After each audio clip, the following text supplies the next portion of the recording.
নমস্কার বন্ধুরা, সবাই কেমন আছেন? আশা করি খুব ভালো আছেন। আপনাদের আশীর্বাদে আমিও খুব ভালো আছি। কাকুলির আরেক নতুন ব্লগে আপনাদের স্বাগত জানাই।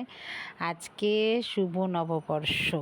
সকল বন্ধুদের জানাই শুভ নববর্ষের শুভেচ্ছা, অভিনন্দন। ছোটদের অনেক অনেক ভালোবাসা, সমবয়সীদের অনেক অনেক আন্তরিক শুভেচ্ছা, আর গুরুজনদের জানাই প্রণাম। আজকের দিনটা সকলের যেন খুব খুব ভালো কাটে, আনন্দে কাটাবেন। সুখ সমৃদ্ধি আপনাদের যেন শুরু থেকে শেষ অবধি যেন এই বছরটা ঘরে যেন বিরাজমান থাকেন। চলুন, আজকে পয়লা বৈশাখ মানেই বাঙালির ঘরে 5 রকমের ভাজা রান্না হবে। 5 বেজুনে যাকে বলা হয়, বাঙাল যারা আছেন তারা তো জানবেন। তো আজকে আমি রান্না করব কি পুরো ভিডিওটা আপনারা দেখতে থাকুন। আশা করছি আপনাদেরও খুব ভালো লাগবে। আর কে কে পয়লা বৈশাখে কি খেয়েছেন? সবাই কি ঘরেই রান্না করে খেয়েছেন না হোটেলে? এখন তো হোটেলের সুবিধা আছে, সবাই এখন বেশিরভাগ ঘরে রান্না কেউ করেন না, বেশিরভাগ হোটেলে গিয়ে সবাই মিলে আনন্দ করে হই হই করে একটা দিন সেলিব্রেশন করে। তো আমি তো হোটেলের খাওয়া খুব একটা পছন্দ করি না। তো আমি আজকে ঘরে 5 রকমের ভাজা, ডাল, ভাত, মাছ, মাংস, আর সাথে থাকবে চাটনি, দই, স্যালাড, এগুলো দিয়ে আজকে আমার পয়লা বৈশাখ করা হবে। আমাদের মধ্যে পয়লা বৈশাখে সকালবেলা আগে পুজো দিয়ে তারপরে আমরা রান্নাঘরে আসি। অন্য দিন চান না করেই বাসি কাপড় ছেড়ে রান্নাঘরে রান্না করি, তারা থাকে। আজকে তো আর তারা নেই। আজকে সকাল সকাল ঘুম থেকে উঠে সূর্য প্রণাম করে তারপরে ঘরের কাজ সেরে চা খেয়ে চান করে একবারে চলে গেছি ঠাকুর ঘরে। পুজো দিয়ে তারপরে এখন রান্না সারতে এসেছি। রান্না আপনারা সবাই কম বেশি সবাই করেন, আমিও আজকে যেই রকম আমার আজকে হলো সেইভাবেই আমি আজকে রান্না করলাম। এবার খাওয়া দাওয়া হবে। আমার মাংস হয়ে গেছে, মাছ ভেজেছি, কাতলা মাছ। দাদা আজকে সকাল সকালই বাজার করে দিয়ে তারপরেই বেরিয়েছে দোকানে। দাদা আসবে আবার, তারপরে আবার খাবো আমরা।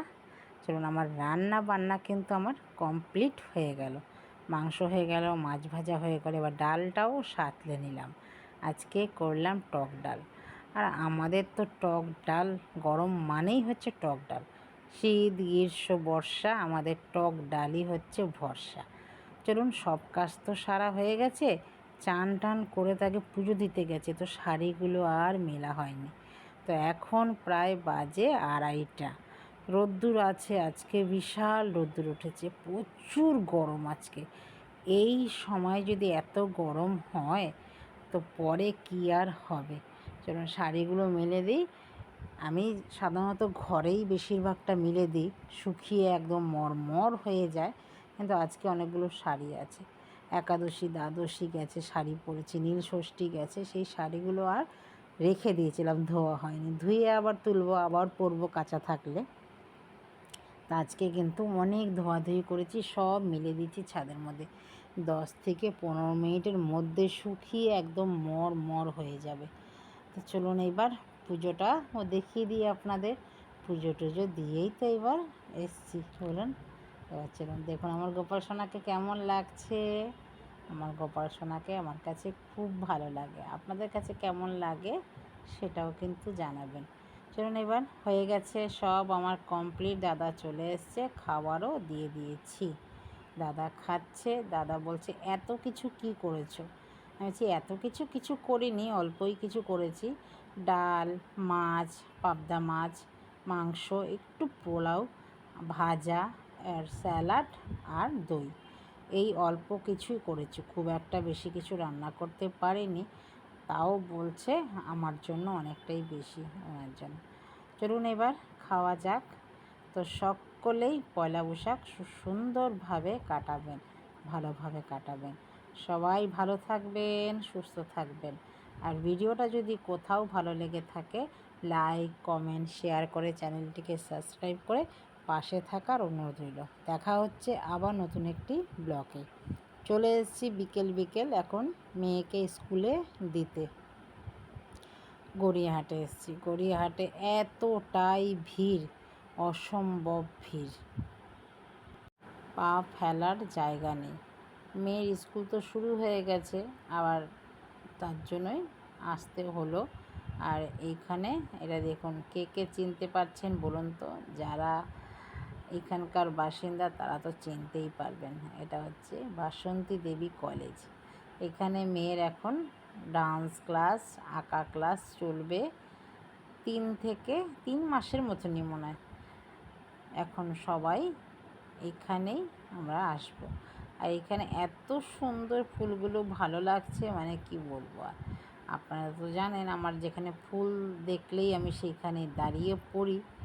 আর ফুল দেখলাম, তুলবো না, এটা কি হতে পারে? দুপাশে দেখুন দুটো গন্ধরাজ ফুলের গাছ, এত গন্ধ কি বলবো, সারা গাছে সাদা হয়ে আছে। এতটাই ভালো লাগছে, মনটা যেন কোথায় যেন একটা ভালো লাগার মানে খুঁজে পেয়েছি। দেখুন কি সুন্দর লাগছে চারিদিকটা। কার কার ভালো লাগলো সেটাও কিন্তু জানাবেন। তো চলুন এখন বাড়ির পথে যাওয়া যাক। নমস্কার, টাটা।